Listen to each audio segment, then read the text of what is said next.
आज आपण चिकन बनवणार आहोत. त्याच्यासाठी पहिले चिकनला साफ करून घ्यायचं आणि आमच्याकडे म्हणजे पाहुणे आले आहेत, ते आता सध्या मोबाईलमध्ये व्यस्त आहेत. आपल्याला मटनमध्ये हळद, मीठ आणि तिखट टाकायचं आहे.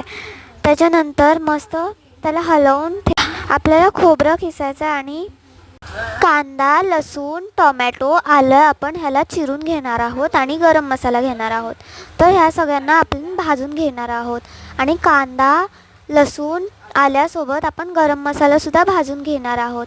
टोमॅटो भाजून झाला की ह्या सगळ्याची प्युरी तयार करायची.